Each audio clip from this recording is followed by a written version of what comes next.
We are filming an exclusive 6-part series with Emma and the BBC to go on her Pinterest channel. Yay! We're building together an outdoor kitchen and it's all coming together now. The last little pieces. Today it was revealed that I have been behind the scenes working on a 6-part original content series with the BBC and Pinterest. My story starts on the 17th of May. I cannot tell you how much it pains me that I cannot yet tell you about what I did today because it's currently a little secret. Hold up, let's go back even more. Let's start on the 3rd. Today I'm on the train heading into London. I have an event tonight with Pinterest. I'm part of Pinterest's one-to-one management program, which means every month we get together to learn about what's coming up for Pinterest in the coming months. I still remember these canapes, they were so good. And on this month, back in May, we had a special visit from BBC Studios.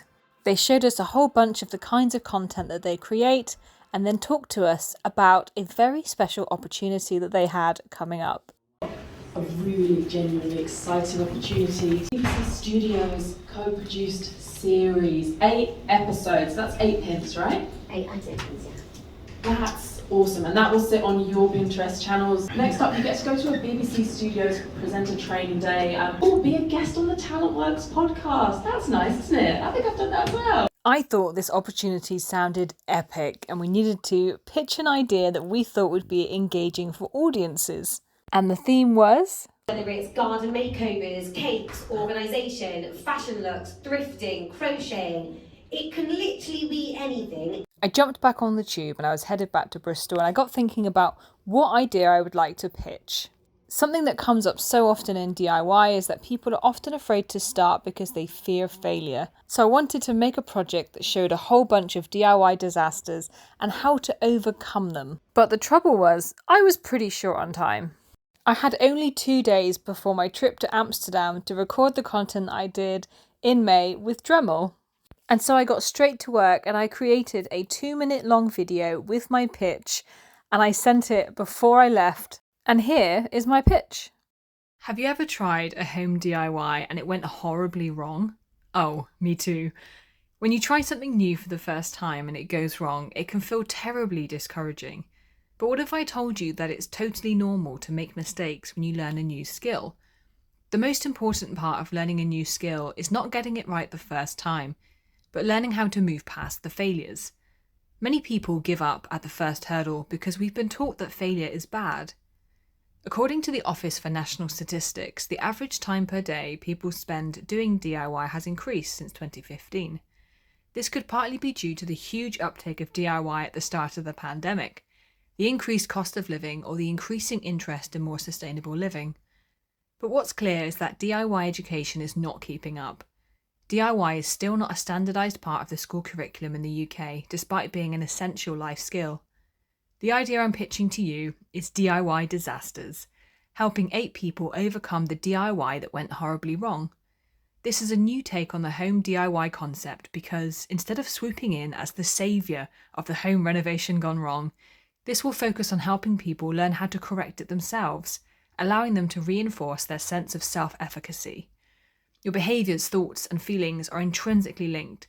Therefore, if you believe you can't do something, it's likely you won't even try. The great news is that your body and mind also remembers what it felt like to overcome something that you didn't think you could do. And next time you come across a problem, it's easier to meet it with curiosity, because you have evidence that you are capable. The reason I believe this concept is evergreen and universal is because this really isn't about DIY at all.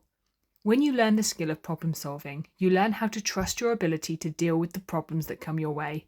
You learn how to do it yourself, whatever it might be. So I sent in my pitch, and a few days later, I was in Amsterdam, just about to tuck into a giant yellow banana, before I got an email saying that I had been shortlisted for this opportunity. And was I available for an interview the next day? And I said, yes, no problem. I will make it work, whatever happens. The thing is, the interview slot that I had selected was just an hour before my flight was due to leave. So I was going to have my interview on my laptop whilst I was at the airport. So I realised I was going to have to DIY myself a quiet space at the airport. So I had to get creative. I just popped into the lobby of that hotel to sit and take an interview for something very exciting that I can't tell you about yet. But it's the best place to go for a quiet spot outside of the airport. As you can see, even here on the approach to the airport, it's super loud and there's just nowhere inside to have that conversation. But if any of the airport staff ask, I'm waiting for someone who's here for a conference today.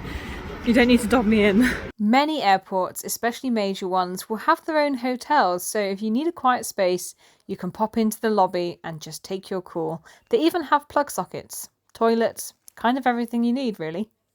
Finished my interview, hopped straight on the plane, back to the UK just in time for the weekend. I wasn't exactly sure when I would hear back, but I hoped it would be soon because I'm so impatient and I was desperate to be involved in this project. And on Monday afternoon, I got an email to tell me that I had been selected by the BBC and Pinterest as one of the creators to work on this project. And I'm not ashamed to tell you that I did a dance in my kitchen and then I cried. This is probably the best hotel that I've been in London. Oh, look at that. Beautiful. And the style inside is just very bougie, very fancy. The trim, the mirror shape. I've never fallen in love with a hotel room before, but here we are. Why am I even in a hotel room? So this was the presenter training day. This was one of the things that I had the opportunity to do because I was involved in this project. And because it's in London, I was put up in this hotel. So that's how we got here to the 17th of May. And this is 2 months before we would shoot our videos. Look happy, yeah, you're at the BBC! Woo! Yeah! Oh, I love that, that's cute. So this was at the Television Centre in London. I really loved this wall where they cover a whole bunch of different things that have been produced. And on this day, we did a number of different things. We learned all about how to set up a podcast. We got some headshots and we practiced doing some talking to camera whilst we were walking, which is actually harder than it looks. We even did some media training, which taught us how to answer tricky questions you might get in an interview. In my first ever radio interview that I did for DIY with Emma, it was live and the presenter asked me a question that I didn't quite know how to respond to, so I just ignored his question and answered the question that I'd wanted him to ask me. And now I feel better equipped to deal with a situation like this. Today I've been at BBC Studios on their presenter training day, learning all of the ins and outs of how to be a presenter. So, you know, I do some of that stuff here with you already, but wanting to really learn how to do it and how to do it well.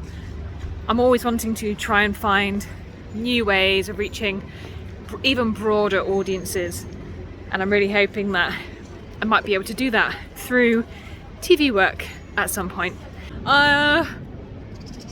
I can't speak, I'm just speechless that I get to have this opportunity and got to spend all of today with other creators and professionals and people that work at the BBC who are learning how to become presenters for the first time. We're just about to go for a drink.